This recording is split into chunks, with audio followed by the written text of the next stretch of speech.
Abraham, தமிழக பாஜக தலைவர் அண்ணாமலையின் ட்விட்டர் செய்தியில் முன்னாள் தமிழக பாஜக தலைவரும் தெலுங்கானா புதுச்சேரி ஆளுநராகவும் இருந்த தமிழிசை சவுந்தரராஜனை சாலிகிராமத்தில் உள்ள அவரது இல்லத்தில் நேருக்கு சென்று சந்தித்து அவருக்கு ஸ்வீட் பாக்ஸ் வழங்கியிருப்பது போன்ற புகைப்படத்தை தமிழக பாஜக தலைவர் அண்ணாமலை அவரது எக்ஸ் தளத்தில் பதிவிட்டிருக்கிறார். அதில் தமிழகத்தில் தாமரை நிச்சயம் மலரும் என்பதை உறுதியுடன் கூறி அதற்காக கடினமாக உழைத்த அக்கா திருமதி தமிழிசை சவுந்தரராஜனின் அரசியல் அனுபவமும் ஆலோசனைகளும் கட்சியின் வளர்ச்சிக்கான உத்வேகத்தை தொடர்ந்து அளித்துக் கொண்டிருக்கிறது என்ற ஒரு பதிவை அவர் போட்டிருக்கிறார்.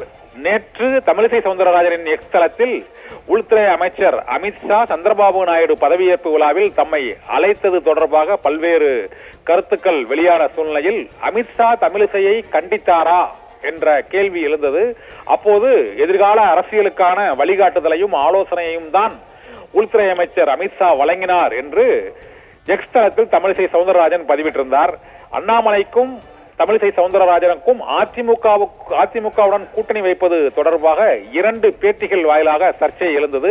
முதலில் பேட்டியளித்த தமிழக பாஜக தலைவர் அண்ணாமலை அதிமுகவுடன் கூட்டணி வைக்க வேண்டிய அவசியம் இல்லை என்றும் 2026லும் தனித்துதான் பாஜக போட்டியிடும் என்ற கருத்தை பதிவிட்டிருந்தார். அது தொடர்பாக தமிழிசை சவுந்தரராஜனிடம் சென்னையில் நடைபெற்ற நிகழ்ச்சியில் பேட்டி கேட்டபோது பாஜக 2026ஆம் ஆண்டு கூட்டணி வைப்பது தொடர்பாக மாநில தலைமை முடிவு செய்ய இயலாது, மத்திய தலைமைதான் முடிவு செய்ய இயலும் என்றும் அதிமுகவுடன் கூட்டணி வைத்திருந்தால் கூடுதல் இடங்களில் தமிழக பாஜகவிற்கு இந்த மக்களவைத் தேர்தலில் வெற்றி வாய்ப்பு இருந்திருக்கும் என்ற கருத்தை அவர் கூறியிருந்தார். இதன் பின்னர் தான் சந்திரபாபு நாயுடுவின் அந்த பதவியேற்பு விழா நடைபெற்றது. பதவியேற்பு விழாவில் வணக்கம் கூறி சென்ற தமிழிசை சவுந்தரராஜனை அமித்ஷா அழைத்து கோபத்துடன் அவரிடம் ஒரு அறிவுறுத்தலோ கண்டிப்போ கூறியதாகவும் அதற்கு சமாதானமாக தமிழிசை ஒரு கருத்தை கூறும்போது அதையும் மறுத்து அவ்வாறு செயல்படக்கூடாது என்ற நோக்கில் அவரது அங்கு அசைவுகள் இருந்தன. ஆனால் அது தொடர்பான ஆடியோக்கள் பலவிதமாக சமூக வலைதளங்களில்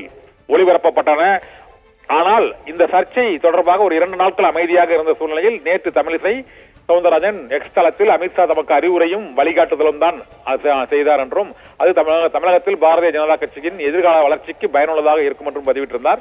இந்த சூழ்நிலையில் இன்று சாலிகிராமத்தில் உள்ள தமிழிசை சவுந்தரராஜனின் இல்லத்திற்கு தமிழக பாஜக தலைவர் அண்ணாமலை நேரில் சென்று அவருக்கு இனிப்பு வழங்கி அவர் தொடர்பாக ஒரு புகைப்படத்தையும் மற்றும் தமிழிசை சவுந்தரராஜனின் கருத்துக்களையும் அவர் பதிவிட்டிருப்பது இருதரப்புக்கும் இடையே இருந்த ஒரு பனிப்போர் மறைமுக மோதல் முடிவுக்கு வந்துள்ளதாக தெரிகிறது. ஆபிரகாம்.